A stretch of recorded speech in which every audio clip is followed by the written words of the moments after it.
This is the place where you learn English, the easy and fast way. Hi, I'm James. Today we would like to speak about prepositions, and specifically prepositions of time. Now, prepositions are usually a bit tricky, difficult to learn. Prepositions are usually short words in front of nouns, sometimes also in front of gerund words. Usually they're also very difficult to translate into your native language, so one-on-one translation is not always possible. They're also, even for advanced learners, often they are difficult to learn, and depends where you are, they could also change a little bit. So the best thing you can do, watch this video, use dictionaries, just practice, use them in a context. Read books, watch movies, that's usually the best way to learn prepositions. So prepositions of time, I have picked the most common ones for this lesson. Let's start with the preposition on. Remember, these are only prepositions of time today, not place or other prepositions, okay? So on. On we use for the day of the week. For example, on Monday, on Tuesday, on Saturday, today's Sunday, on Sunday. In is used for month, for example, in August, in a year, in 2008, for the time of day, in the morning, in the evening, in the afternoon. Always one exception, we say at for night.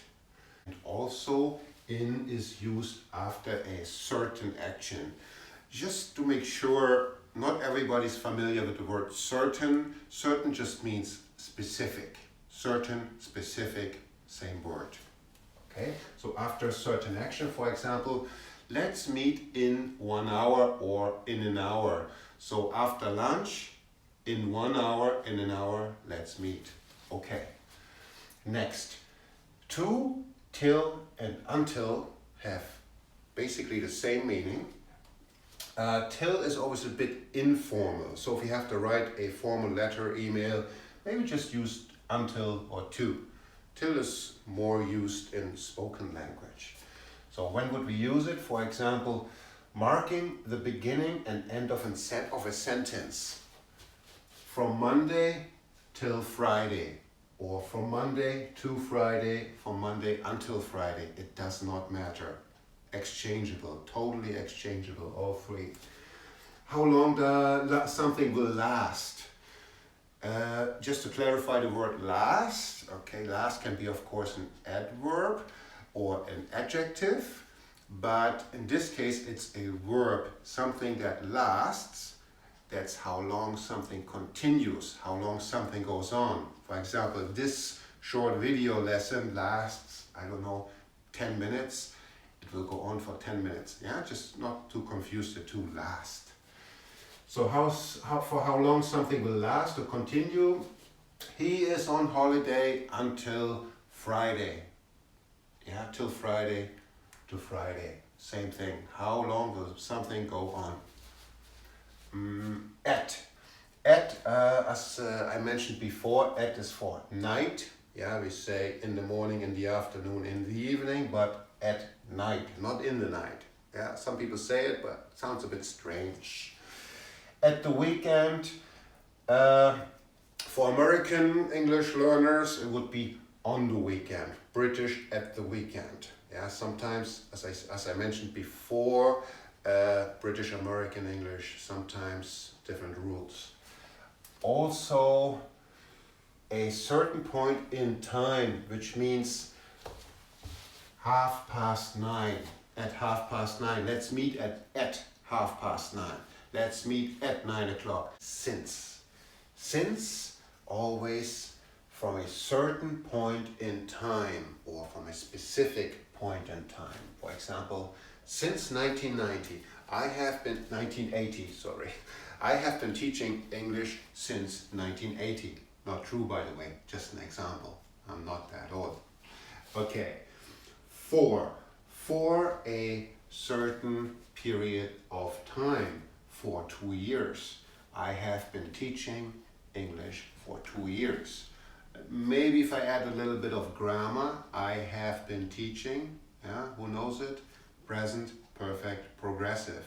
There we use it, since. Ago, a certain time in the past. 2 years ago, I started teaching. Usually goes with the simple past. 2 years ago, I started teaching.